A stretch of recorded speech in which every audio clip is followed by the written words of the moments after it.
I turn now to think about the poem's moral. I like McCusick's argument, and I like what he says about language. I think it's really interesting. But I think there's a real danger of trying to reduce this poem to a straightforward moral message. And that's perhaps a besetting sin of what we do in literary criticism. It's very easy to try and boil down a novel or a poem or any other text to, don't do this, don't do that, whatever. And in fact, often that's the least interesting thing about a text. What's interesting about texts is their complexities and ambivalences, and the fact that they may not be consistent or coherent in terms of the sorts of messages they produce. And in fact, thinking about a text in terms of a message may be the wrong way of thinking about it. Being aware of the complexity and, as it were, the broadness of a text and the sort of diversity of a text may be a better and more helpful critical tool. But nonetheless, the Rime of the Ancient Mariner does invite us to think about its moral, at least because it presents a moral at the end, as you'll see on the slide. He prayeth well who loveth well, both man and bird and beast. He prayeth best who loveth best, all things both great and small.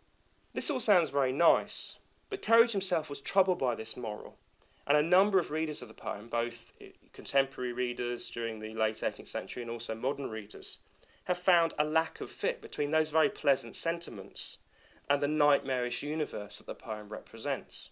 After all, this is a poem in which the mariner's act, however gratuitous and however evil, leads to what seem to be highly excessive consequences, including the deaths of his crew members.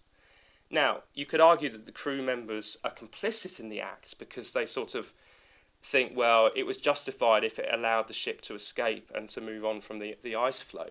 But nonetheless, they're hardly, instigators, and yet they all die, and in fact only the mariner survives. So it does seem to be the consequences of sinning or transgressing seem to be vastly in excess of the actual sin or transgression itself. Furthermore, what happens to the crew depends ultimately on a game of chance between the skeletal figures of Death and his consort, who in a later version of the poem Coleridge would call Life in Death.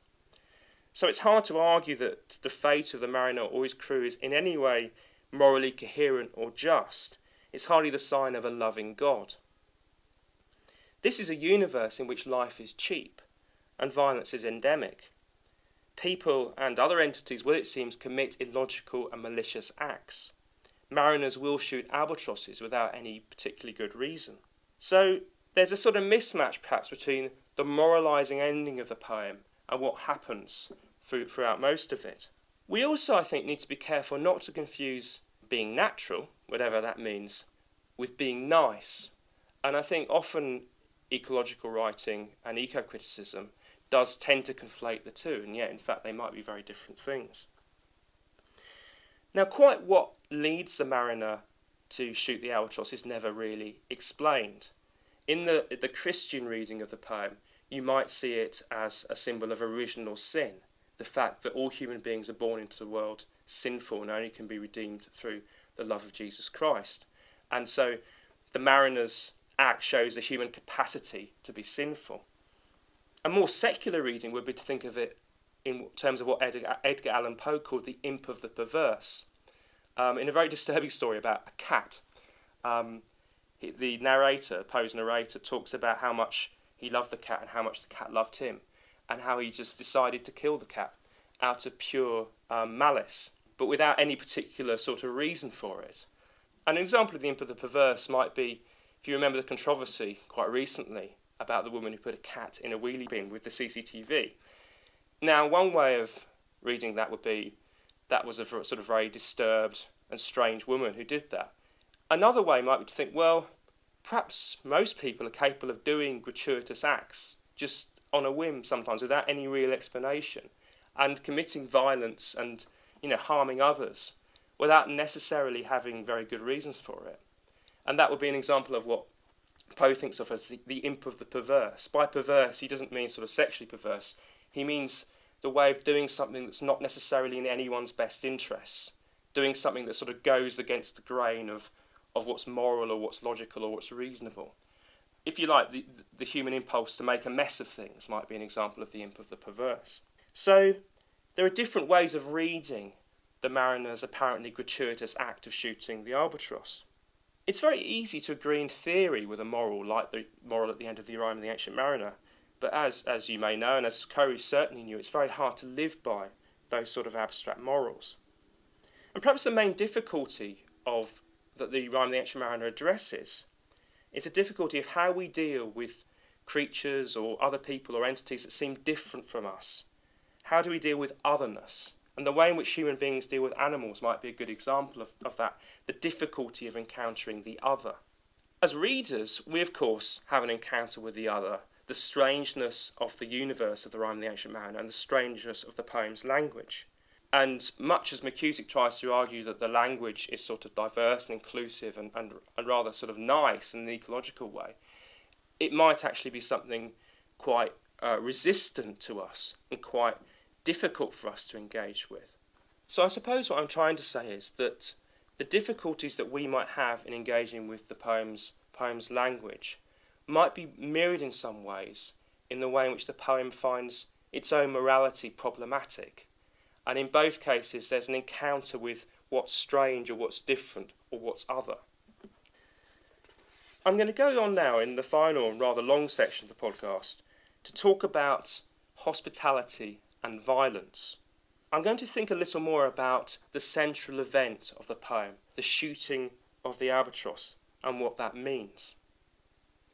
When he republished the Rime of the Ancient Mariner in 1817, Coleridge added a set of marginal comments that were presented as helping the reader to make sense of the poem.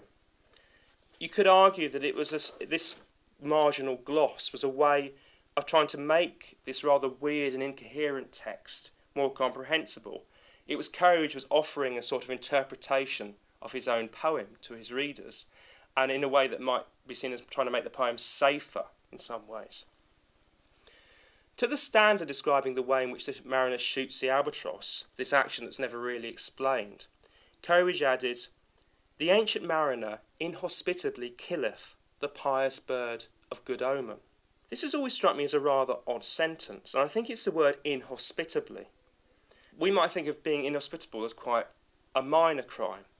So, if you go around someone's house and they don't give you a cup of tea, that's inhospitable.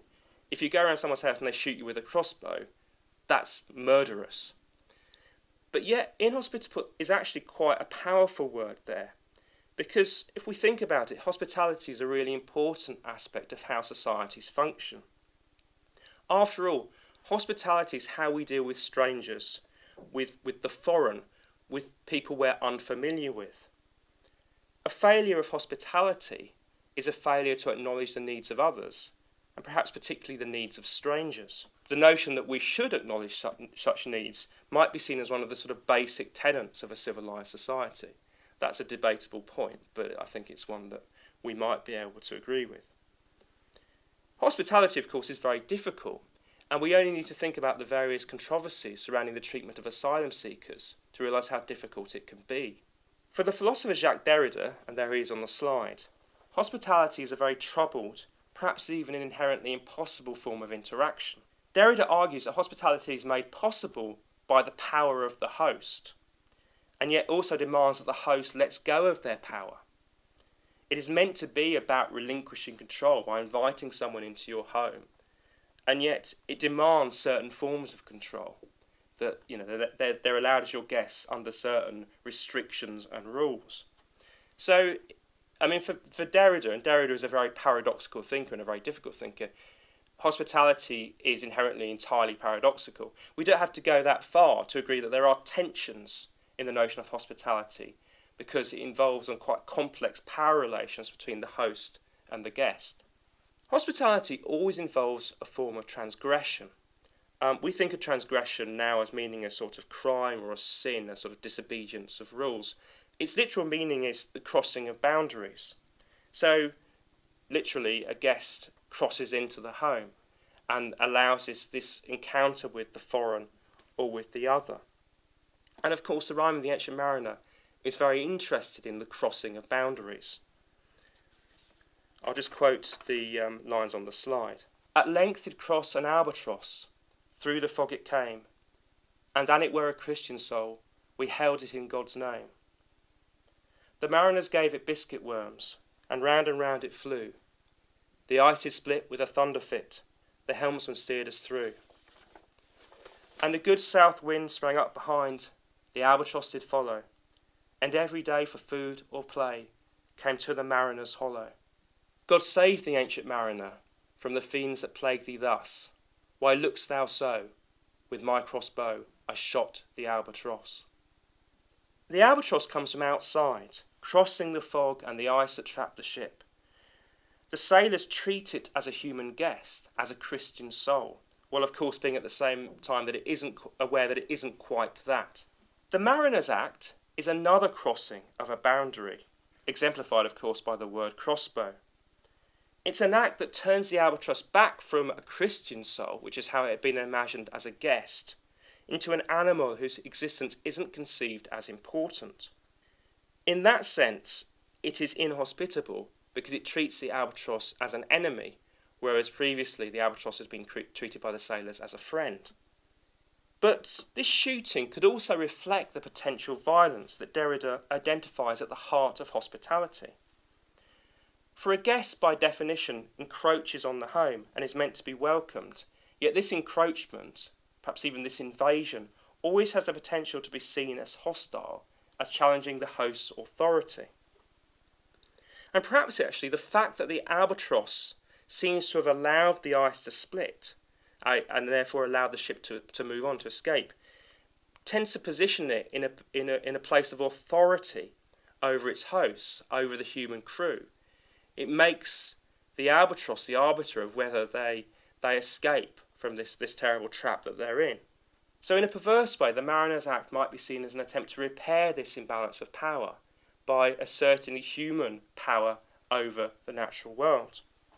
As I said, one of the most fascinating things about this poem is the fact that the mariner's action is never really explained. And it could be original sin, it could be the imp of the perverse, it could be whatever. But I've been reading it in terms of hospitality and power.